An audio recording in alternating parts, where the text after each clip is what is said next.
this text message. He goes, dude, check this shit out. And it's you training with Rafael Cordero. And I remember looking at it and going, oh, shit, what happened?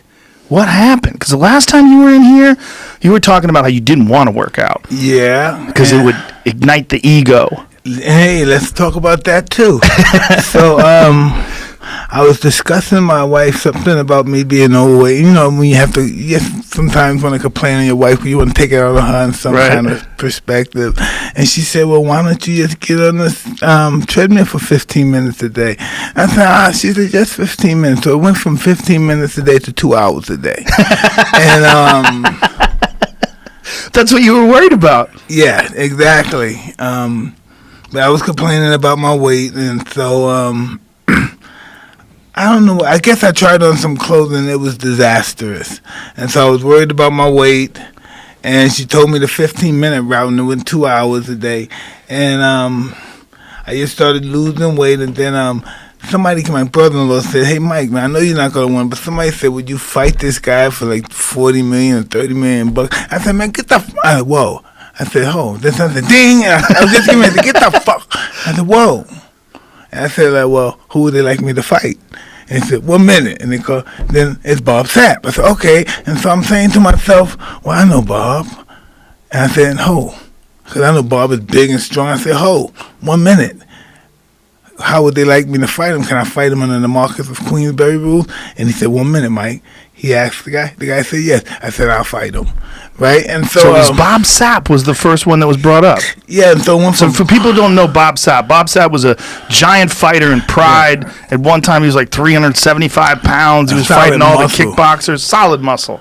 And, with abs. It's incredible, right? And it went from him to somebody else, and another guy, then MMA, then this guy, and then somehow, some other fighters, Vander, then it went from, who else? It was another heavyweight champ. It was just a bunch of guys up there in fight, and next thing you know, it came down to Roy. And I said, how did this? And I'm like, I don't know what the hell's going on. And then he signed the contract. I signed the contract. Next thing you know, I'm in the gym again, and it's disastrous. I'm trying to get in the shape. I'm saying, did I really do this shit?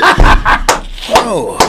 Because you would probably know, because if you getting in shape and getting conditioned, they're two different animals. They don't even belong in the same workout division of working out. Like getting in shape is just being kind of fit. Yes, and just getting in shape is able to fit your clothes. Right. That's getting in shape. Being able just to fit your clothes. Being in condition is being able to come outside of your soul. And you can't do that automatically. You're talking about being in fighting condition. Yes. Yeah. Yes. That's a rare state, and you can't keep it for very long. No, it is just... People need to understand that, right? The emotional state to prepare for that is mind-boggling. Yeah. Well, that's what I was seeing when I was seeing you hit the pads. I'm like, this isn't just working out. There was something going on, man. When you were working out with Cordero and you were ripping to the body and throwing those hooks, I was like, this is a man who's preparing to go to combat. This is not normal getting ready to work out shit. That's why when I saw that video, I was like, oh. Want me to tell you something about that video? Yeah. I did that video and I was in bed for a week. That was 30 seconds and I was in bed for a week. And it's not funny because it made me realize that this is big boy shit, okay? Big boy shit. This big boy shit. You was that is right there. Yeah, that wasn't really cool. That's in the gym. That's now. The thing is, though, That's now. That's going for 5 and 6 rounds. That's now. But I'm talking about before that 30 seconds. The first time I ever did it, I caught what's the shit you cut when you can't walk? Oh, sciatica. Yeah. Everything came and all that shit that came back that made me quit boxing. All the pain started coming back. So when you started training again, did you start doing it slowly after that? Extremely slowly, and then I started dabbing in alternative stuff. Like what kind of stuff?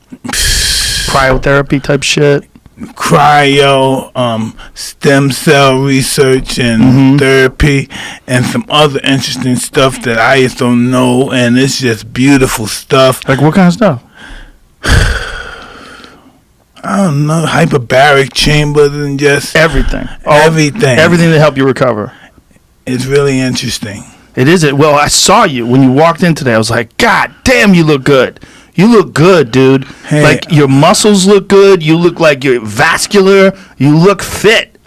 And I'm starting to feel fit. That's what's interesting. I'm starting to know what, like, doing stuff. Like, I think I'm in shape, and then the next thing you know, you think you're in shape, and then you start having, like, Ralphie will start throwing punches at me. It's like he'll fight, and I can't punch back when I got to avoid. And then 2 rounds go by, and he said, whoa, I'm not in shape. I'm hitting the bag 6 rounds. I'm doing this 5 rounds, 6 rounds. I'm jumping rope. And then I do 2 rounds with somebody. It's a whole different psychological preparation. And, woo! How much time has gone since you first started exercising? Like, when did it start? So here we are, where it's like August 23rd or something like that? 22nd? All right. When did it start? It had to start something like April. April. So March, something like that. in the middle of the lockdown. Yeah. So you just started just training, and now here you are 5 months later, 4 months later. How far away do you think you are to being in, like, fighting shape? Oh, fighting shape. When the time comes, like by November 28th, yeah. That's when you'll be ready. Exactly. Now, why did you guys decide to move? You were supposed to be in September, right? It was supposed to be I September believe 12th. it was a viewing situation. At the proper timing for more people. For audiences, yeah. I believe it was something of that nature. It's so exciting.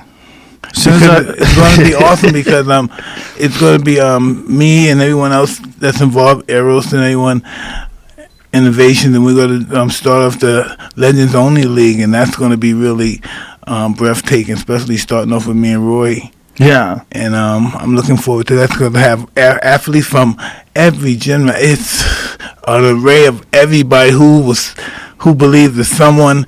They're all going to come back in all fields, and this is going to be something that me and the Eros Intervention created together, and I think this is going to be pretty awesome. So Legends Only League would be like all sports, baseball, basketball, everything. Tennis. No, it's an amazing idea, but particularly for you. Like, seeing you hit the bag again and seeing you hit the pads and get excited about it was very, very interesting to me, because I knew that you had that thing in your head where you didn't want to ignite your ego, and then you had this quote that the gods of war reignited your ego. I read that. I got so excited. Well, that's the excuse I can use. You know? That's a really great excuse that I can use.